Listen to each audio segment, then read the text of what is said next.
Bueno, buenos días a todos. Vamos a, como estuvo recién hablando Rodri y Pilar, de la interacción genotipo por ambiente. En esta instancia lo que queremos comentar es las empresas semilleras que nos acompañaron en esta campaña, que con su genética nos vienen acompañando hace más de 15 años, que tiene la red de ensayos comparativos de maíz. En este año participaron con 37 híbridos y bueno, digamos, sin el apoyo de los semilleros no podríamos haber ido creciendo año a año y consolidando la red como está hoy en día. Bueno, otro aspecto importante, vimos el tema de genética, tenemos el aspecto ambiental. Para caracterizar el ambiente de esta campaña, lo que hicimos fue tomar una estación meteorológica cercana a Córdoba, del aeropuerto, y lo que hicimos fue graficar las temperaturas medias, máximas y mínimas de esta campaña y compararlas con la temperatura media de los últimos 15 años, que sería la línea verde, y tomamos otra estación meteorológica bien al norte, en Villa María del Río Seco, donde graficamos, digamos, las mismas temperaturas. Acá lo que queremos rescatar es para marzo, que tuvimos temperaturas medias tanto para la región cercana a Córdoba como para el norte de nuestra región, temperaturas medias por encima de las temperaturas medias de los últimos 15 años. Acá marcamos 35 grados, los eventos de golpes de calor que se dan por encima de las temperaturas de 35 grados, ¿se escucha bien? Mucho como un eco. Generan, digamos, acontecimientos irreversibles, deteniendo el desarrollo y el crecimiento en el cultivo de maíz. Entonces, bueno, por eso marcamos, digamos, los 35 grados. Y lo que vemos es que tanto en la estación meteorológica cercana a Córdoba como en el norte, una, digamos, misma tendencia. Nosotros tenemos, digamos, en los ensayos comparativos de rendimiento, maíz de primera tardío con fechas de diciembre. Entonces lo que hicimos fue agarrar, digamos, todas las fechas de diciembre y sacar un periodo crítico promedio para esos materiales. Lo marcamos acá, digamos, el periodo crítico son 15 días alrededor de floración, 15 días antes y progresa hasta 15 días posterior a floración, que vemos que durante ese periodo se da la fijación del número de granos. Lo que podemos observar acá cayó durante el mes de febrero y lo que vemos es que para el caso del aeropuerto tuvimos 6 días por encima de 35 grados en el periodo crítico para la zona cercana a Córdoba, mientras que para la zona de Villa María del Río Seco tuvimos 8 días, seguramente afectando la fijación del número de granos. Y después marcamos un periodo de llenado que cae durante el mes de marzo y principios de abril, en donde vemos que para el aeropuerto tuvimos 2 días con temperaturas por encima de los 35 grados, mientras que para la zona de Villa María del Río Seco tuvimos 4 días. Seguramente esas temperaturas, esos picos superiores a 35 grados estuvieron afectando el llenado de los granos. Otro parámetro que quisimos tomar para caracterizar el ambiente fue las precipitaciones. Tomamos las precipitaciones de esta campaña y las comparamos con las precipitaciones medias de los últimos 15 años para la estación meteorológica del aeropuerto y para la zona de Pilar. Lo que podemos ver es que en enero y febrero las precipitaciones estuvieron por encima del promedio de los últimos 15 años y en marzo fue un poco más errático. En general, lo vamos a ver después en los sitios, faltó agua en el mes de marzo. Y otro parámetro que tomamos fue la heliofanía como horas de sol en el mes. Y lo que podemos ver es que para los meses de marzo y abril, que habíamos visto que seguramente para el promedio, digamos, de las fechas de siembra de nuestros sitios, caía el periodo de llenado, tuvimos heliofanías por debajo del promedio de los últimos 15 años, seguramente asociado a una mayor nubosidad que nos va a estar afectando el periodo de llenado de veranos. Bueno, ahora entrando un poco a los sitios, esta campaña se sembraron y se cosecharon 10 sitios. Nosotros lo que tratamos es de ubicar los sitios a lo largo y ancho de toda la región Córdoba Norte. Hay un mayor número de sitios en aquellas zonas con más hectáreas productivas de grupos CREA. Bueno, pueden ver en el mapa dónde estaban ubicados los sitios. Y como para entender un poco cómo se llevan a cabo los ensayos, lo que hacemos son franjas con los híbridos más promisorios para la región o bien que creemos que son de interés para la zona, y lo que hacemos es hacer franjas de 5 a 8 surcos de ancho por 400 a 500 metros de largo, y lo que vamos a hacer es tratamos de elegir un sitio que sea parejo dentro del lote, pero bueno, para poder captar las posibles digamos, cambios dentro del terreno, elegimos un sensor que lo vamos intercalando cada 5 a 8 franjas, y a su vez el sensor abre y cierra el ensayo. Bueno, nosotros, como dije, sembramos y cosechamos 10 sitios. Hay uno de los sitios que no entró en el análisis general porque se cosechó la semana pasada y ya habíamos empezado con todo el análisis de información. Podemos ver que las fechas de siembra estuvieron entre el 13 de diciembre en Las Astillas, el primer sitio, hasta fechas de siembra de enero, del 6 de enero en Villa María del Río Seco. Nosotros al momento de la cosecha tomamos muestras de suelo y evaluamos, digamos, se lleva al laboratorio para ver el agua en el perfil. Podemos ver que para los sitios más cercanos a Córdoba, Mi Granja, que es el campo de la Facultad de la Católica, y Capilla de los Remedios es el campo de la Nacional, fueron los sitios que empezaron con menos agua en el perfil, y después lo que fuimos haciendo fue poniendo las lluvias de diciembre a abril. Para los meses de enero y febrero, digamos, el agua, la verdad que tuvimos buena agua en todos los sitios. Vemos que en marzo se corta el agua, fue más errática, y si tenemos en cuenta el agua en el perfil desde el momento de la siembra hasta abril, vemos que en 8 de los 9 sitios tuvimos cercanos a los 600 milímetros por encima, salvo para el caso de Capilla de los Remedios, en donde digamos, el agua no llegó a los 500 milímetros en abril desde el momento de la siembra. Con lo cual, para caracterizar un poco el ambiente de esta campaña, podemos decir que agua no faltó. Quizás lo que hay que ver es cómo se fue repartiendo a lo largo de estos meses. Con respecto a las fechas de cosecha, este año se adelantaron. Nosotros solemos estar empezando las cosechas a mitad de julio y terminando en agosto.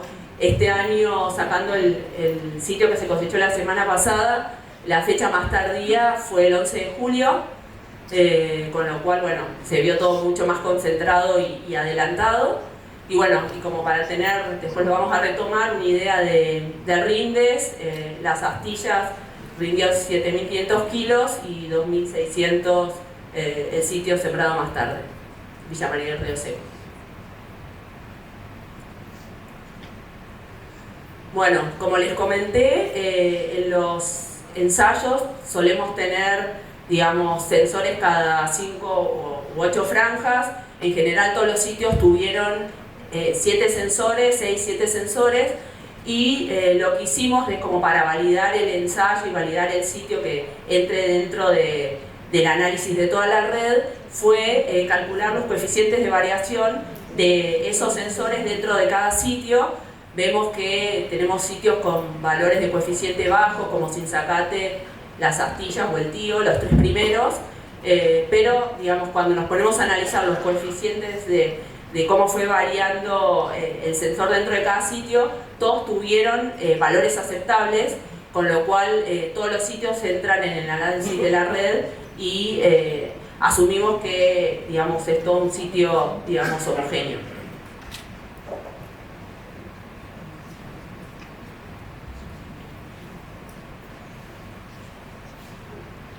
Bueno, muchas gracias, Pau. Continuamos un poco retomando con lo que decía Paula recién y que indicaba de las fechas de siembra de cada uno de los sitios y entendiendo, mirando la parte de lluvias, que decíamos, che, bueno, no anduvimos tan mal con lo que fue agua.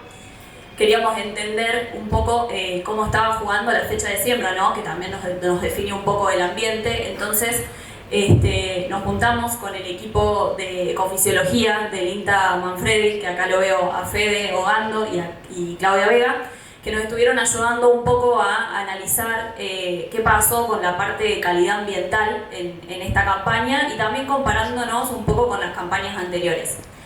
Entonces, en este gráfico, lo que ustedes pueden observar, ahí está, es el rendimiento en kilogramos en el eje Y, ¿sí? Y los puntos naranjas son los puntos de rendimiento de nuestros ensayos comparativos de rendimiento de maíz para las campañas 19-20, 20-21 y 21-22.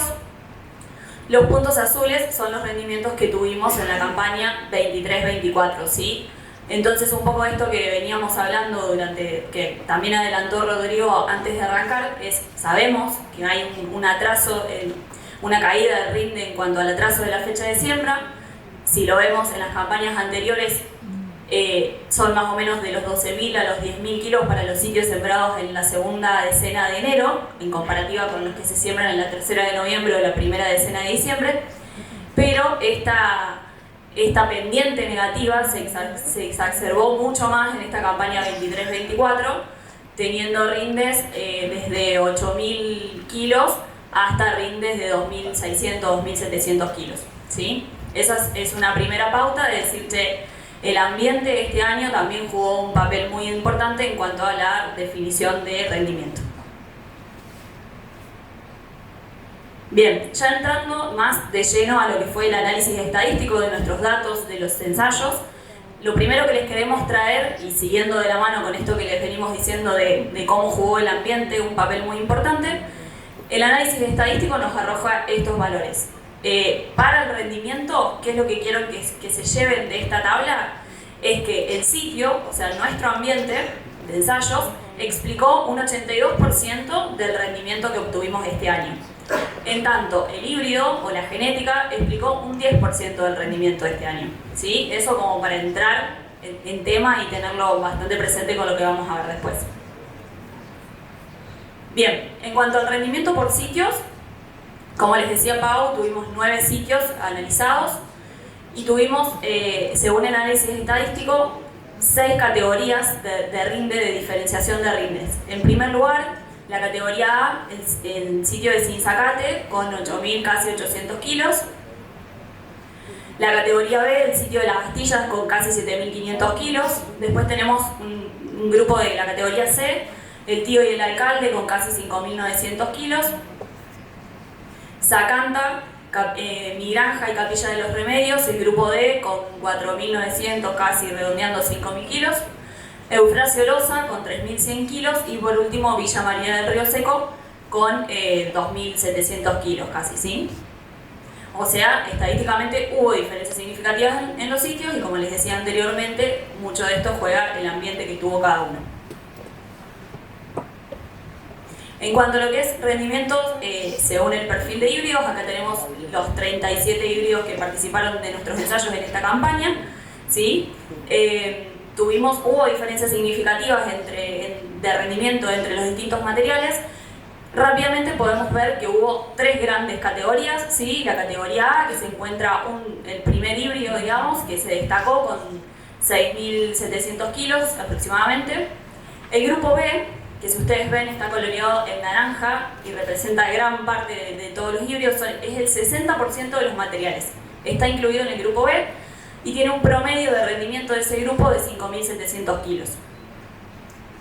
Y después, por último, tenemos el grupo C, que tiene casi el 40% de los materiales restantes, con un promedio de rendimiento de 4.700 kilos, ¿sí? Entonces, de nuevo, si recordamos la tabla de cómo se explicaba el análisis de rinde, la genética nos explicaba un 10%. Podemos inferir que si bien hubo una variabilidad entre el primero y el último híbrido del set, esa variabilidad no fue tan marcada como la que sí se nos dio entre los sitios, ¿sí? Bien, en este gráfico podemos ver lo que es rendimiento y coeficiente de variación para todo el set de híbridos también. Esto está bueno por ahí que después van a tener el informe y puedan bucear en los datos y puedan ver cada uno por ahí el híbrido que le interesa o demás. Pero lo que les quiero remarcar nada más es cómo leer un poco el gráfico. Este gráfico nos muestra en el eje X el rendimiento, en el eje Y el coeficiente de variación, ¿sí? La línea negra horizontal nos está marcando el promedio del coeficiente de variación de todos los ensayos, que es 37%, y la línea vertical nos está marcando el promedio de rendimiento, que es 5.400 kilos, ¿sí? Entonces, todo lo que entra, todos los híbridos que entran en el primer cuadrante, no sé si anda el puntero, a ver, voy a probar. No, bueno, confíen. Todos los híbridos que entran en el primer cuadrante son híbridos que rindieron menos del promedio de la red y que tuvieron un coeficiente de variación superior al promedio de la red. Segundo cuadrante, acá arriba, que solo tenemos dos híbridos en este caso, son híbridos que rindieron más del promedio de la red y que tuvieron un coeficiente de variación también mayor que el promedio de la red. El tercer cuadrante, allá en aquella punta abajo, también tenemos tres híbridos nada más ubicados en ese cuadrante. Son híbridos que rindieron menos del promedio de la red y que tuvieron un coeficiente de variación también por debajo del promedio de la red. Y los de este acá, los de este último cuadrante, que es el más poblado, si ustedes lo ven, son híbridos que rindieron por encima del promedio de rendimiento de la red y que tuvieron un coeficiente de variación menor al promedio de la red, ¿sí? Con lo que se podría inferir que tuvieron más rendimiento y menor inestabilidad. Bien. Después, un poco siguiendo con esto, ¿no? de cómo había afectado la calidad del ambiente. También nosotros todos los años analizamos lo que es componentes de rendimiento, ¿sí? En todos nuestros ensayos. Acá en este gráfico van a ver lo que es el rendimiento y la correlación que tienen con los componentes de rendimiento, con peso de 1000 y con número de granos. Este gráfico de correlación, los puntos azules corresponden al peso de 1000 granos expresado en gramos, ¿sí? Para toda la red. Si ustedes ven, está bastante abierta la nube de puntos, digamos, o sea, fue un año en donde tuvimos mucha variabilidad de peso de 1000, con valores que van desde 40 gramos, ¿sí? A valores que llegan hasta 370 gramos, o sea, esos fueron los puntos extremos, con un promedio de 221 gramos de toda esa nube de puntos. Como verán, la pendiente es positiva, tiene correlación positiva con el rendimiento. O más colorados, no sé cómo lo ven, son los números de grano, ¿sí? Por metro cuadrado, que también analizamos. Como ven, también tiene pendiente positiva con rendimiento. Y también exploramos el número de granos por metro cuadrado entre 900 y 4900 para esta campaña, ¿sí? O sea que también hubo bastante variabilidad, con un promedio de 2400 número de granos por metro cuadrado. Y acá un poco, retomando lo que decía Pau, de los momentos de generación de estos componentes de rendimiento, ¿sí? Periodo crítico y llenado de grano, es en donde decidimos, también intercambiando con la gente del INTA, ver y analizar cómo era la calidad ambiental en esos momentos, ¿sí? Entonces, Federico, junto con Claudia, nos ayudaron a construir estos gráficos, ¿sí? Que son gráficos de calidad ambiental. Calidad ambiental es un indicador que integra la oferta lumínica, las temperaturas y la demanda hídrica ambiental, ¿sí? Y que no incluye ni precipitaciones ni agua útil inicial. Entonces, lo que tenemos acá graficados es la calidad ambiental en el eje Y, que exploramos rangos de 6 a 10 en este índice. Cabe destacar que a medida que el índice es mayor, la calidad ambiental es mayor. Y lo graficamos para la campaña desde la 19-20 hasta la 23-24, ¿sí? Para ver cómo ha sido la calidad ambiental en el periodo crítico, que es el momento en donde se forma el número de granos, ¿sí? Entendiendo este periodo crítico como 30 días, 15 días antes y 15 días después de floración. Y esto está hecho para las localidades de nuestros ensayos comparativos de rendimiento, que a lo largo de los años la mayoría se van repitiendo, ¿sí? Entonces está hecho para esas localidades. Bien, como verán, acá en la campaña 19-20 y en la campaña 21-22 y 22-23, para el periodo crítico tuvimos una calidad ambiental mayor que si lo comparamos con la campaña 2021 y 23-24, ¿sí? Pero además, acá vimos otra particularidad, y es que la campaña 23-24 tuvo una gran amplitud de calidad ambiental. Que esto por ahí nosotros inferimos en que al tener tanta variabilidad entre nuestros sitios de ambiente, bueno, puede haber llegado a darse esa apertura de la caja, ¿sí? Y esto obviamente nos impacta de lleno en lo que es el número de granos. Como les decía anteriormente, este año la curva estuvo bastante dispersa, a diferencia de años anteriores que estaba bastante concentrado lo que era el promedio del número de granos. Hicimos lo mismo, evaluamos la calidad ambiental, pero en este caso para el periodo de llenado de granos, ¿sí? Entendido como 30 días posteriores a floración. Sabemos que por bibliografía se suele tomar 45 días, pero este año, como se acortaron bastante todas las etapas, todos muy bien lo saben, decidimos y acordamos con el equipo tomar 30 días. También está construido para las localidades de los ensayos. Y acá vemos que para las campañas, o sea, si miramos la 2023, ya nos vemos mal posicionados con respecto a las anteriores, digamos. De la 19-20 a la 22-23 tuvimos mejor calidad ambiental en este periodo, ¿sí? En el periodo de llenado de granos. La 23-24 fue la más baja. Y también cabe aclarar algo que no aclaré antes, es que este índice toma los promedios de temperaturas, entonces los extremos por ahí se suavizan, ¿sí? Como para una salvedad. Entonces, acá, ¿qué podemos inferir? Cuando nosotros necesitábamos llenar grano, la calidad ambiental, esta campaña 23-24 fue una de las peores que hemos tenido en las últimas 5.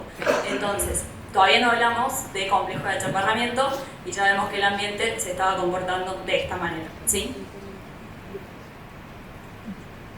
Bien, siguiendo de la mano con esto, otros parámetros que siempre se miden en los ensayos son quebrado y vuelco, ¿sí?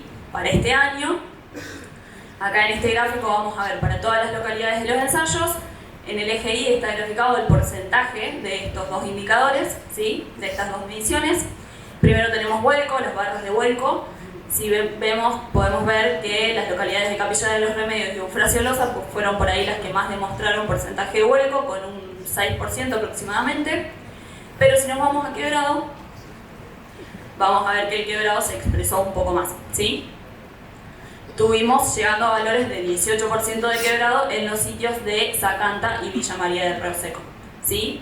Entonces también, tomando esto, decimos, che, ¿qué pasó con la calidad ambiental y por qué se dio mayor porcentaje que otras campañas este quebrado?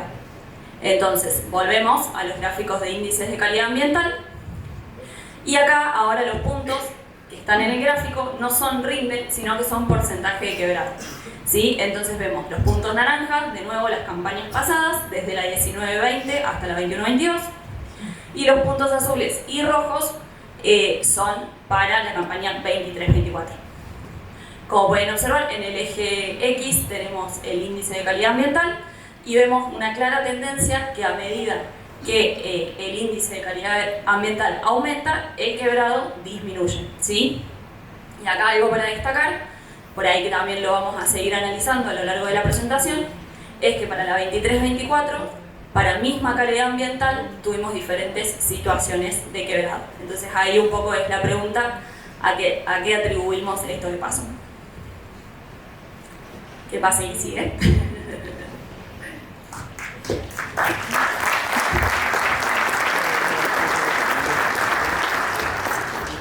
Gracias, Mari. Bueno, para tratar de entender qué fue lo otro que estuvo metiendo ruido en esta campaña, más allá del componente abiótico, acá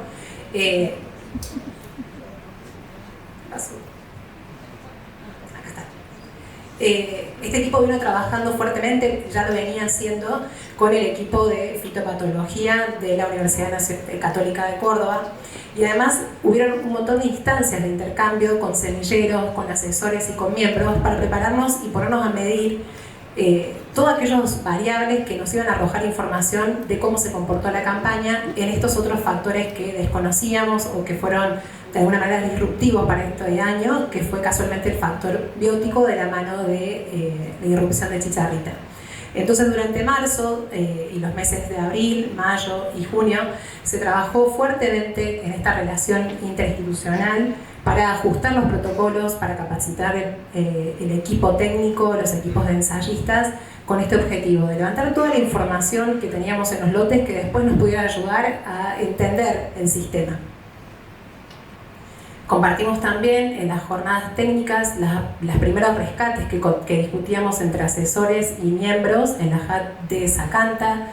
Nos pusimos de cabeza a analizar los sitios, las plantas, las espigas en los lotes y trabajamos fuertemente en esta última etapa con la gente de INTA, Manfredi, con Celeste Gregoret de la parte estadística, con el equipo de la Cátedra de Fitopatología de la Universidad Católica de Córdoba, para poder entender esto que estábamos observando.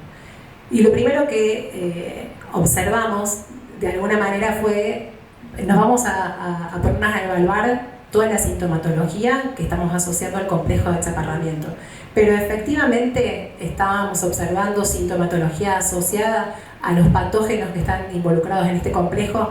Bueno, sacamos muestras de 3 sitios, el sitio de Zacanta, Sinzacate y Villa María de Río Seco, que manifestaban la sintomatología asociada a este complejo de enfermedades.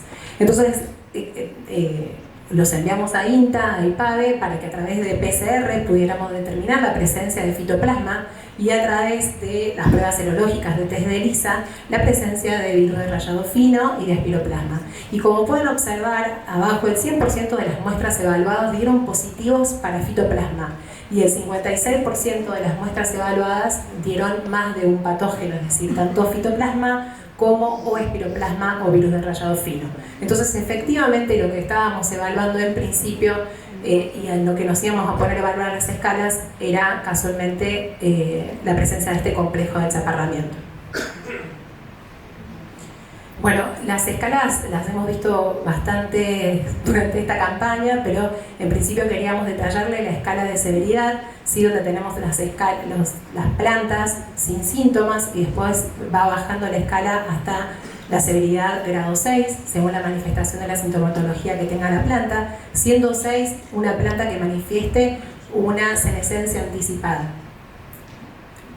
También en ese mismo momento, cuando evaluamos la severidad en planta, se hizo una evaluación visual del daño que estaban manifestando las espigas. Entonces, con la escala de Ponzo y con la apreciación visual de las espigas observadas, encontrábamos espigas que aparentemente no tenían daño y tendrían un rendimiento o una producción normal. Y luego encontramos espigas donde calculamos en grado 1 una reducción de la producción de esa espiga del 20%, luego una reducción del 21 al 60% y luego espigas que tenían una marcada reducción en su peso y en su producción final, siendo espigas que teníamos reducciones del 60 y hasta el 100% de la producción. Con estas escalas son las que evaluamos todas las plantas, evaluamos más de 12.000 plantas en R4 con esta escala para severidad y también para daño en espiga. Y bueno, lo que nos preguntábamos es, ¿acaso esta enfermedad estuvo presente? ¿Con qué nivel de incidencia? ¿Qué cantidad de plantas estaban afectadas? Decidimos primero ponerle foco en el sensor, donde con la misma genética y teniendo todas las repeticiones que comentaba Paula en el diseño, nos pusimos a analizar qué nivel de incidencia tenía ese sensor en cada uno de los sitios. Acá ven la cantidad de muestras, eran entre 150 plantas evaluadas para el sensor ambiental, donde en todos los sitios encontramos una incidencia elevada. Incidencia teniendo como 0 aquella planta que no manifestaba sintomatología y 1 la planta que manifestaba la sintomatología que estábamos evaluando, que era sintomatología coincidente con el complejo de achaparramiento. Entonces encontrábamos que tan solo un sitio, que es Sinzacate, tenía niveles bajos de incidencia. De todas maneras estamos hablando de un 67% de incidencia, lo que es bastante alto, y sobre todo cuando lo comparábamos con otras zonas y la información que se generó en otros grupos CREA, veíamos que teníamos incidencias muy elevadas en el sensor, o sea, frente a la misma genética en distintos sitios, los niveles de incidencia fueron muy altos y en varios de los sitios fueron superiores al 90%. Dándonos una idea así de la aparición de la plaga y de cómo una misma genética manifestaba una intensidad de la enfermedad muy importante. Luego fuimos a profundizar, ahora no el sensor, sino todos los híbridos evaluados, el porcentaje de plantas que manifestaban síntomas en cada una de las localidades. Quiero destacar que si bien en el sitio, en la red, se evaluaron 10 sitios, para la evaluación sanitaria vamos a estar considerando en esta información 6 sitios, que son el Alcalde, el Fuero Ciolosa, Zacanta, Sinzacate, Mi Granja, la Universidad Católica de Córdoba y Villa María de Río Seco. Como pueden ver en la tercera columna, el número de plantas evaluadas, lo queremos destacar porque creemos que es muy importante, que es un dato que tiene mucha robustez debido a la cantidad de la muestra. Hemos evaluado más de 12.000 plantas, observando si manifestaban unos síntomas, ¿sí? y en ese relevamiento del porcentaje de plantas que manifestaban los síntomas que estábamos evaluando, encontramos que tan solo en un sitio, que es Sinzacate, es un sitio de pie de sierra, es uno de los primeros lotes que se sembró, como contaba Paula, tenemos un 68% de plantas con sintomatología. Y en el resto de los sitios, salvo uno, el resto todo supera el 90%, llegando a tener sitios donde el 100% de las plantas manifestaba las distintas escalas de severidad, sí, pero manifestaba sintomatología asociada al complejo de achaparramiento. Bueno, ¿qué severidades pudimos observar? Vemos en el gráfico de la izquierda que hay 2 sitios que sobresalen arriba con elevada promedio en la severidad de las plantas evaluadas. ¿Se acuerdan que estábamos hablando de que hemos evaluado más de 1.200 plantas en cada uno de los sitios? Y, por ejemplo, en el puntito rojo que sobresale y el verde lima, tenemos severidades promedio de 4 en la escala del 0 al 6. Si vemos altos niveles de severidad, no solamente una alta proporción de plantas enfermas, casi cerca del 100%, sino que con niveles de severidad de manifestación de la enfermedad en planta en una escala muy alta de 4. Y cuando vemos el 100% de las plantas evaluadas por sitios, qué porcentaje de planta hubo en cada grado de severidad, es donde armamos este gráfico de semáforo que decimos nosotros, que es uno de los que más nos gustan porque es muy gráfico, y ahí vemos cómo cada sitio, de alguna manera, observamos los distintos grados de severidad en el total de las plantas evaluadas.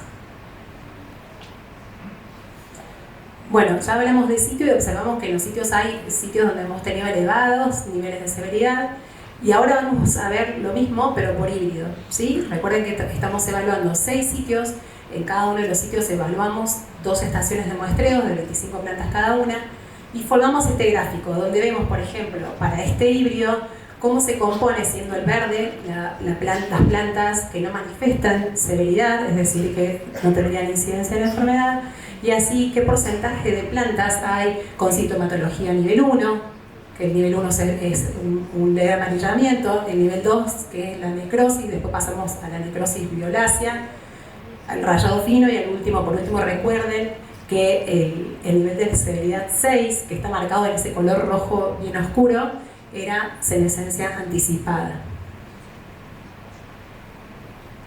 También evaluamos en R4 el daño en espiga. ¿Se acuerdan que repasábamos recién? En la escala de Ponzo propone una evaluación visual de esas espigas en planta, lo hicimos en la etapa de llenado, y observamos qué porcentaje, o estimamos qué porcentaje de merma tenían esas espigas en su producción según, obviamente, el daño que tuvieran. Y observamos acá en cada localidad cómo, de nuevo, los puntos rojos y el punto verde lima, que es Fuero Ciolosa y Villa María de Río Seco, manifestaron un daño promedio en espiga de 2,5 puntos. ¿Sí? ¿Se acuerdan? El punto 2 era una reducción de entre el 20 y el 60, y el 3 entre el 60 y el 100% de pérdida de producción en las espigas evaluadas. Nuevamente vemos para cada uno de los grados de daño en la escala qué porcentaje de espigas había en el sitio dentro de cada grado. teniendo sitios donde la mayor parte de las espigas tenían mermas de producción o una merma estimada en su producción mayor al 60%. Y bueno, ¿y cómo se comportó cada híbrido? Les recuerdo que nuevamente estos son 6 sitios evaluados bajo las circunstancias de los sitios estos.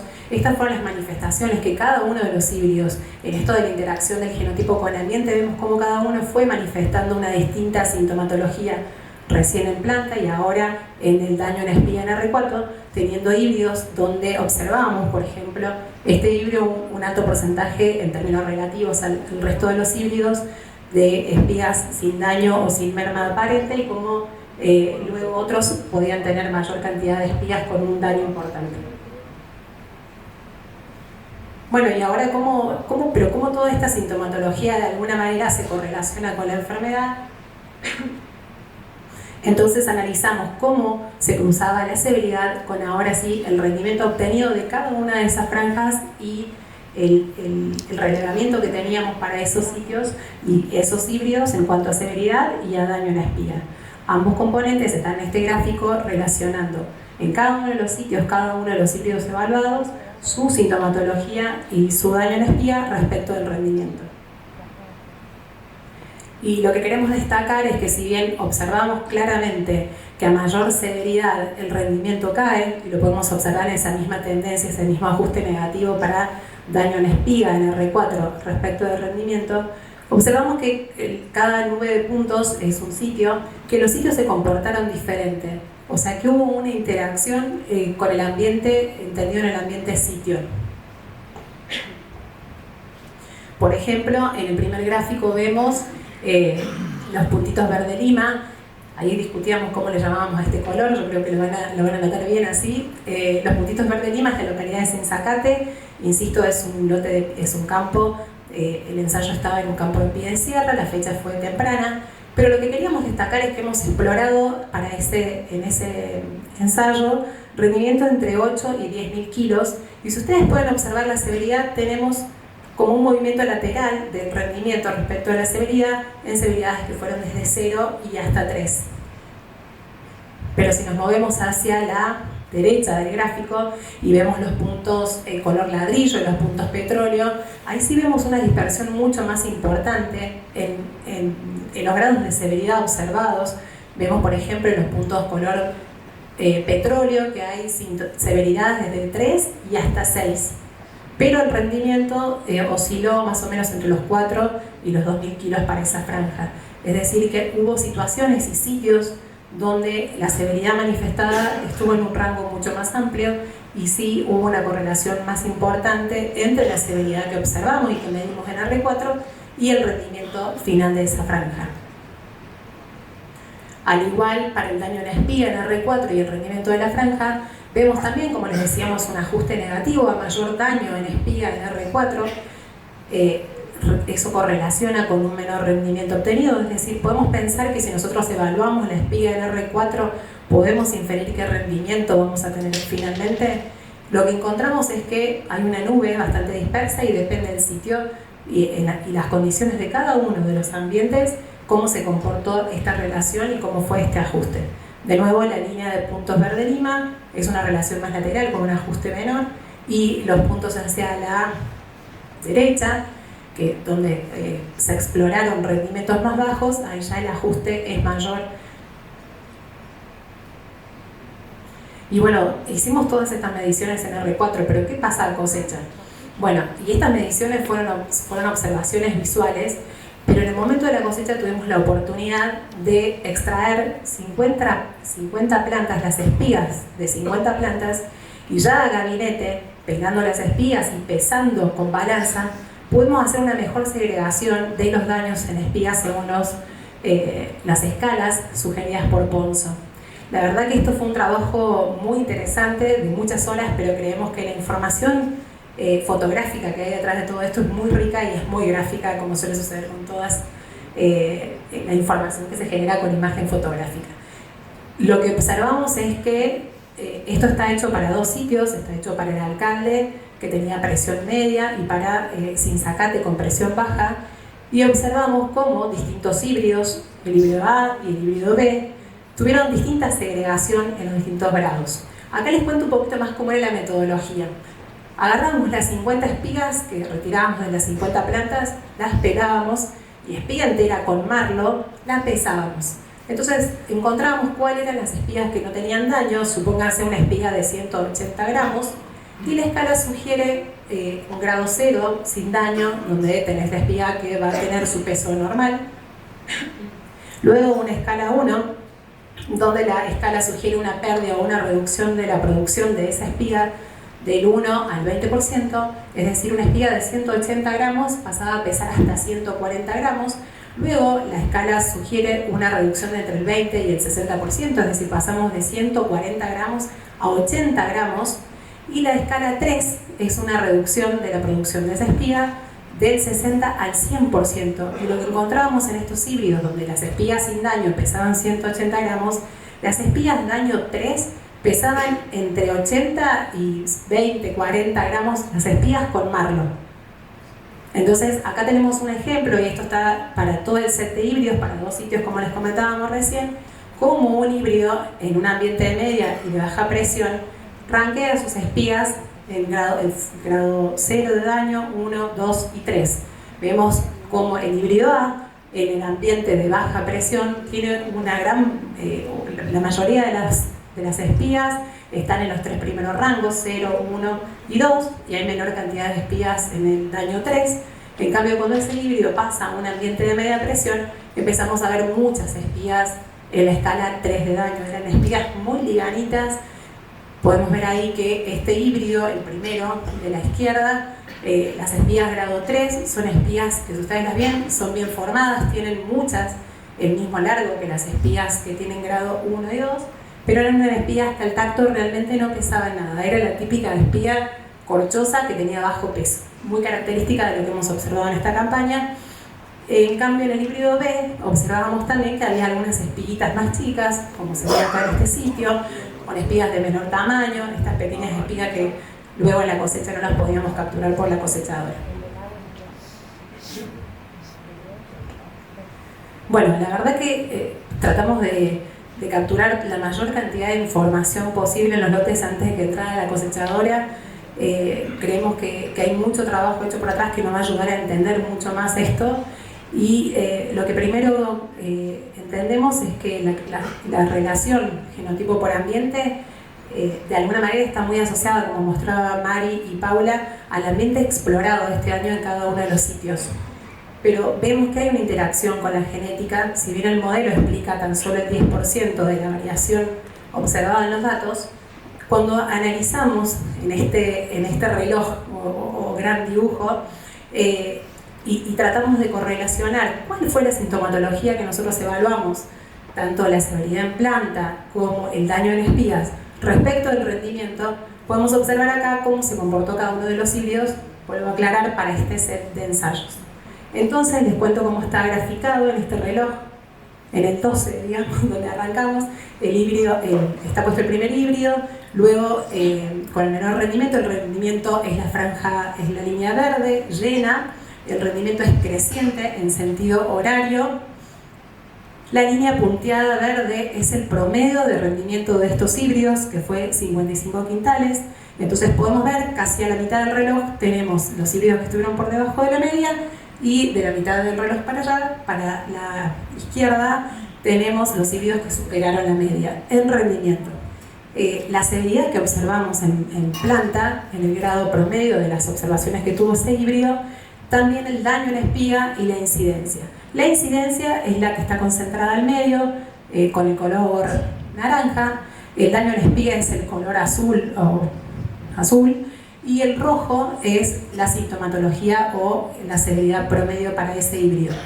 La línea punteada roja es la sintomatología evaluada promedio, que fue de 2,55. Entonces ahí ya podemos ver que en principio el daño en espiga, claramente, a medida que el rendimiento crece, ¿sí?, en el sentido horario, el daño de espiga aparentemente tiene un comportamiento donde disminuye, y tiene lógica, Lo que sí queremos destacar es cómo es esta interrelación del genotipo por ambiente, y que fue lo primero que nos advirtió Tino y sus compañeros del laboratorio de fitopatología, y que nos advirtieron todos los especialistas, que de alguna manera cada híbrido, cada genética en su interacción con el ambiente manifiesta distinto la enfermedad y luego relaciona o no relaciona con el rinde. Entonces, por ejemplo, queremos destacar híbridos como este que tenemos en esta zona, no tenemos puntero, pero pueden ver que hay híbridos que rindieron por encima del promedio y que en general tienen una sintomatología baja, pero hay puntas que se escapan. Entonces obtenemos híbridos como, allá tenemos el Brevan 8472, donde estuvo por encima del promedio de rendimiento, pero también exploró o medimos nosotros en estos sitios severidades más altas, mayores de 3. O sea, fue un híbrido que logró buenos rindes, incluso manifestando mucha sintomatología en planta. Vemos también que esa sintomatología, las puntitas de las líneas rojas muchas veces están asociadas también o se condicen con las puntas o los daños en la escala que manifestó ese híbrido en el daño también en la espiga. Lo primero que queremos traerle como consideración es que para nosotros todo el trabajo interdisciplinario que se hizo fue lo que nos permitió estar en este momento con un montón de información que nos permitió entender el ambiente, tanto las instituciones, los asesores, los sitios, los miembros, y que es indispensable para entender todo tipo de sistema complejo, como hablábamos al principio, y sobre todo para de alguna manera prepararnos para poder evaluar y entender los sistemas, ¿sí? Para nosotros tratar de entender los sistemas abióticos y bióticos era imprescindible para poder explicar qué es lo que estaba pasando, para poder entender qué es lo que estábamos observando en estos gráficos. Lo que sí encontramos y nos pareció contundente fue que la calidad ambiental desde lo abiótico, porque nos hemos concentrado un montón en el componente biótico, pero entendimos a través de estos análisis que la calidad ambiental desde lo abiótico fue marcadamente inferior a campañas anteriores, y eso nos iba a condicionar de igual manera el rendimiento alcanzable. Y la irrupción del complejo de achaparramiento nos planteó una necesidad de entender nuestro sistema nuevamente, y para conocerlo necesitamos capturar la mayor cantidad de información posible y rodearnos y trabajar en conjunto para poder entenderla.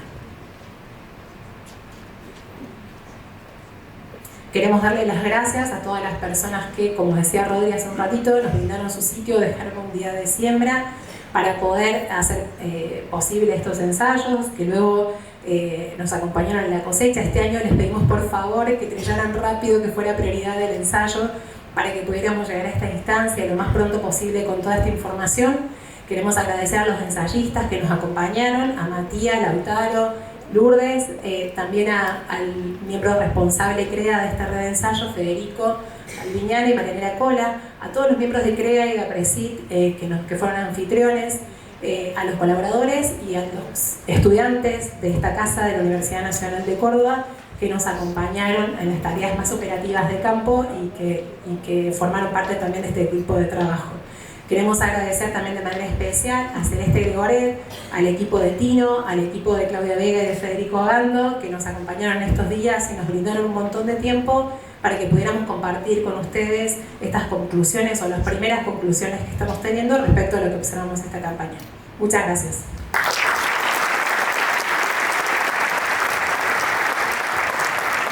Bueno, nada con tu equipo. Verán que el trabajo que hicieron es enorme. Algunas cosas interesantes que pasan, ¿no? Los equipos de trabajo. Y en esta sala está Celeste, que estuvo liderando esta mesa, está Diego por allá, que estuvo liderando, hasta hace un ratito estaba Lourdes, y hoy Dani, junto con su equipo, lideran esta mesa, y cómo sigue funcionando y cómo sigue subiendo la vara. Así que gracias por eso, gracias por la entrega.